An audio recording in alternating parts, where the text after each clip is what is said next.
திருவள்ளுவரின் வழியில் வாழ்ந்து வாழ்வின் உன்னத நிலையினை அடைய திருக்குறளோடு நாம் என்னும் இந்த நிகழ்விலே இணைந்திருக்கின்ற உங்கள் அனைவருக்கும் முதற்கண் வணக்கம். குறள் எண் 273, அதிகாரம் கூடா ஒழுக்கம். ஒரு மலையடியாரத்தில் இருந்த சிற்றோடையின் அருகில் அமர்ந்து ஒரு முனிவர் தவம் செய்து கொண்டிருந்தார். மாலையில் அந்த சிற்றோடையில் தண்ணீர் எடுக்க ஓர் இளம்பெண் குடத்துடன் வந்தார். அந்த பெண்ணை கண்டதும் முனிவரின் தவம் கலைந்தது. முனிவர் சற்று குழம்பினார். உடனே ஒரு துணியை எடுத்து தனது கண்கள் இரண்டையும் கட்டிக்கொண்டு தவம் செய்தார். மறுநாள் அதே நேரத்தில் அப்பெண் வரும்பொழுது முனிவரின் பார்வையில் அவளது எழில் தென்படவில்லை. ஆனால் அவள் நடந்து வரும் கொலுசு சப்தம் கேட்டது.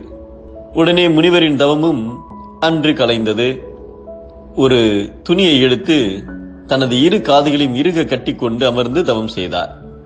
மறுநாள் அப்பெண் அதே இடத்திற்கு வந்த பொழுது முனிவரின் கண்களுக்கு எழில் தெரியவில்லை, காதில் கொலுசு சத்தமும் கேட்கவில்லை. ஆனால் அப்பெண் தனது தலையில் சூடியிருந்த பூவினுடைய வாசம் வீசியது.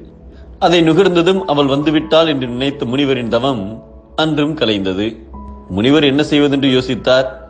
உடனே மற்றொரு துணியை எடுத்து தனது நாசியை இறுக சுற்றி கொண்டு தவம் செய்ய அமர்ந்தார். இப்பொழுது கண் பார்க்கவில்லை, காது கேட்கவில்லை, நாசியும் நுகரவில்லை. ஓம் என்ற மந்திரத்தை சொல்லிக் கொண்டிருந்தார் முனிவர். ஆனால் அவரது மனமோ தவத்தில் ஒன்றவில்லை. அந்த பெண் இன்று வந்திருப்பாளோ, இல்லை வராமல் இருப்பாளோ என்ற நினைவில் அவரது மனம் அலைவாய்ந்து கொண்டிருந்தது.